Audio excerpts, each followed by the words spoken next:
السلام عليكم ورحمة الله وبركاته. اللهم صل وسلم وبارك عليك يا حبيبي يا رسول الله. نبدأ فيديو جديد من قناة يوميات بسكوت عزو. نبدأ مع بعض خطوة خطوة كده ان شاء الله. نعمل طريقة سهلة للكنافة، من غير مكسرات ومن غير اي افتكاسات خالص. هنعملها بطريقة سهلة ان شاء الله وموفرة جدا.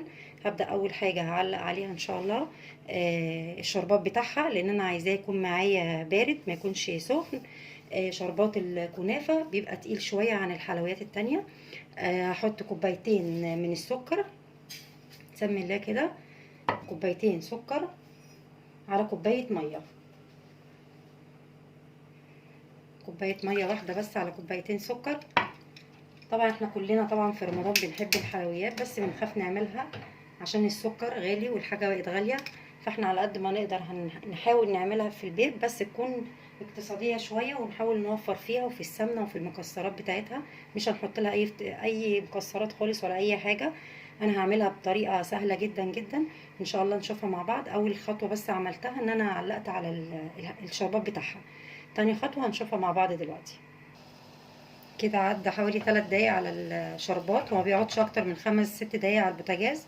هحط عليه بس عصرة ليمونة، مش هحط له اكتر من كده، ومش هقلبه عشان ما يخرصش معايا. هو ياخد ايه غلوتين 3 واطفي عليه على طول، لان لو فضلت اقلب فيه كده بالمعلقة هيخرز معايا وهيبقى مش حلو. لكن طول ما انا سايباه ياخد كده لوحده غلوة والتانية، هيبقى معايا شربات خفيف جدا، مش مخرز. انا مش عايزاه خفيف، لا انا مش عايزاه مخرز. كده هعدي حوالي 8 دقايق على الشربات، ولا حطيت ايدي فيه خالص ولا قلبته. انا كده عايزاه ايه كده كويس قوي، ولا هو خفيف ولا هو تقيل.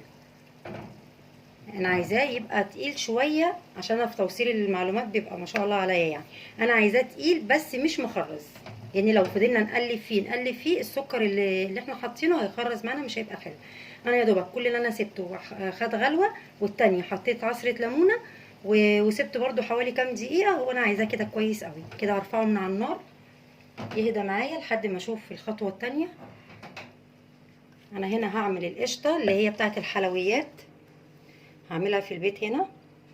معايا هنا نص كوبايه نشا، وكوبايه حليب بودر، ونص كوبايه يعني انا عاملاها هنا في الكوبايه الصغيره، لكن في الكوبايه الكبيره نص كوبايه سكر. وهنا بحط في القشطه بتاعه الحلويات معلقتين سميد.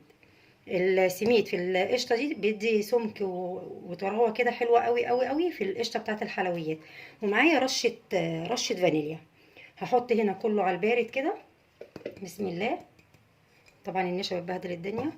نص كوبايه النشا وكوبايه اللبن الحليب البودر. ممكن نعملها برضو بميه او لبن من تاني ونشا وخلاص، بس انا بحب اعملها كده تبقى جميله جدا. هنا نص كوبايه سكر، كله على البارد كده، مش هحطها على النار دلوقتي لما اقلبها. دي معلقتين كبار، معلقه الرز العاديه. سميد. دي فانيليا. هقلبهم كلهم في بعض.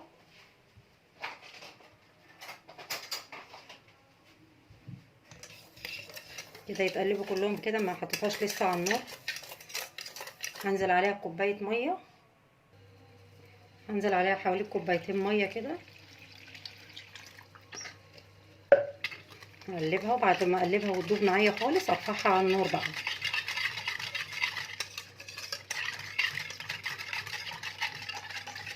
الطريقه دي حلوه قوي قوي لاي حلويات بقى، للبسبوسه، للكنافه، للقطايف، لاي حاجه نحشيها بيها القشطه. دي احلى طريقه بجد عملتها في القشطه اللي هي بتاعت الحلويات.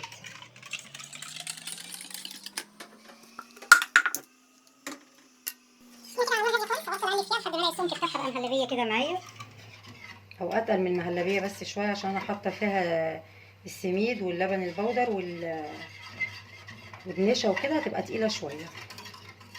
هفضل اقلب فيها كده عشان ما تكلكعش معايا، لو سبتها الاقيها كلكعت على طول. اللي حابب بدل الميه يحط لبن عادي، بس انا عشان حاطه لبن بودر حطيت ميه. كده خلاص خلصت معايا. اول ما الاقيها خلاص لمت كده اطفي النار على طول عليها. انا عايزاها تبرد وتهدى معايا خالص، مش عايزاها تبقى سخنه ولا هي تكون سايبه، انا عايزاها تبقى كتل كده. هغطيها بس عشان الوش بتاعها لو سيبناه من غير غطا هيشقق معايا، مش تبقى حلوه في الحشو.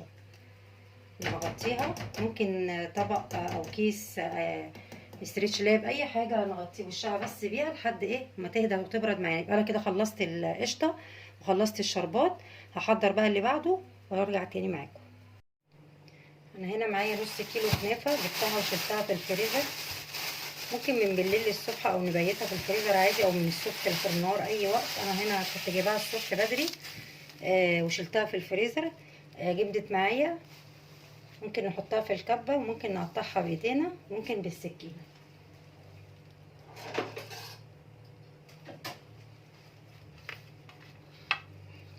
طالما متلجة معانا تتقطع بكل سهولة. انا عايزاها تبقى مفرولة ومتكسرة خالص، مش عايزاها تكون سليمة معايا، ولا عايزاها تكون طرية في الاول. طول ما هي طرية مش هنتحكم في التقطيع بتاعها.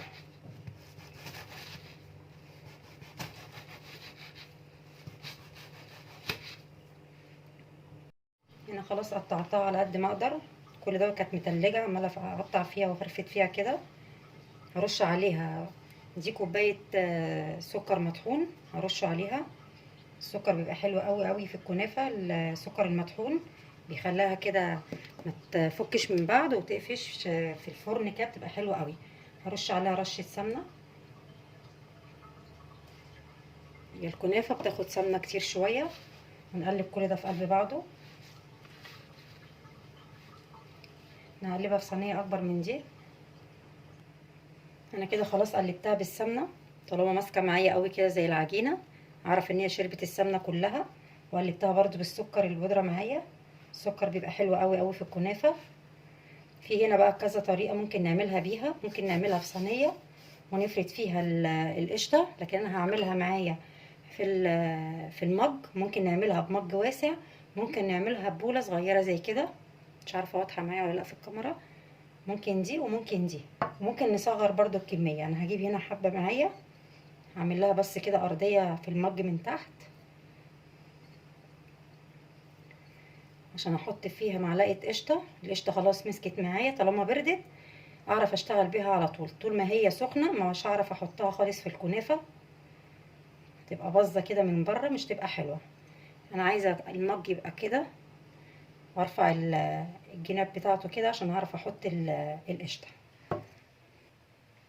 هنا هحط لها معلقة القشطة، مش كتير بس هي حتة كده في النص عشان ما تطلعش بره الكنافة.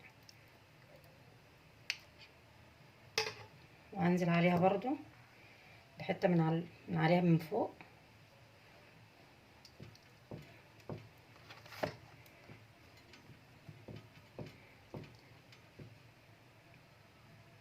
هي بتبقى كده، هقلبها بكل سهولة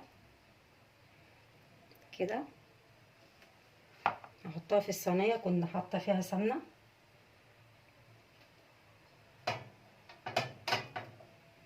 نعمل واحدة تانية. لازم اغرزها في قلب بعض كده عشان ما تتفكش معايا.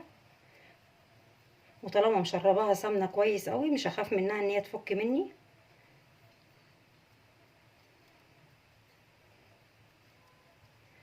لازم افردها كده من الجنبين عشان اعرف احط فيها معلقة القشطة. لو عايزين الكمية ترمي معانا اكتر ممكن نصغر حجم الفنجان، او البولة تكون صغيرة شوية. انا هعمل من دي ومن دي برضو. القشطة جميلة جدا معايا. احط بس معلقة واحدة كده او اقل من معلقة عشان ما تطلعش مني بره.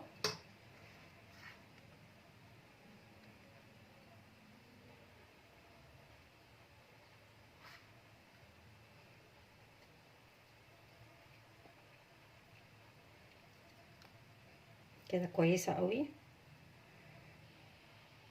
نقلبها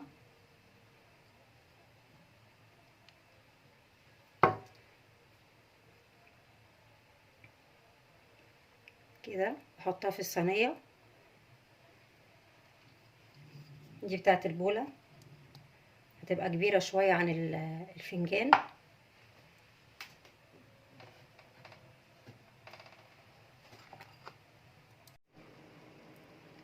كنت صورتها قبل ما احطها الفرن، وانا بسقيها السمنه الاول، بس الكاميرا لقيتها مفصوله والموبايل فاصل شحن. كده خلاص الصينيه طلعت من الفرن، بس انا محمصه وشها شويه، الولاد بيحبوها قوي كده. هي كده لسه يعتبر خارجه سخنه، اسقيها على طول بالعسل. هي خفيفه جدا، سهله وسريعه قوي، وموفره في نفس الوقت. اللي ما عندوش مكسرات او اي حاجه، بشويه نشا ولبن وشويه نشا بميه، نعمل قشطه كده كدابه على طول بشويه الكنافه. ما بتاخدش وقت خالص على الفرن على طول، ما بتاخدش ربع ساعه في الفرن. هي كده تتشرب بس العسل بتاعها، هي اللي سخنه، الكنافه سخنه والشربات بارد. كده بعد ما فتحتها اهي، القشطه ظاهره فيها وجميله جدا، والسكر بتاعها مظبوط خالص.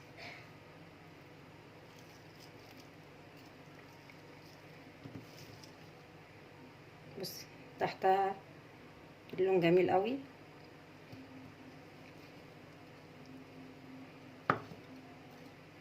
من تحت جميله جدا. ورشيت هنا عليها شويه السكر اللي كانوا متبقيين معايا البودره.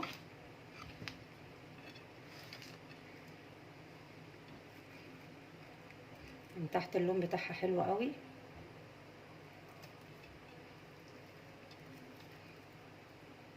يعني فوق بس انا مديها اللون دوت عشان خاطر احنا بنحبها تكون متحمصه شويه. وكده انا خلصت الفيديو. ده كان ودي كانت الكنافه معايا، الكنافه بتاعت الفنجان، سهله وسريعه جدا. واشوفكم فيديو جديد ان شاء الله. متنسوش اللايك والاشتراك. والسلام عليكم ورحمه الله وبركاته.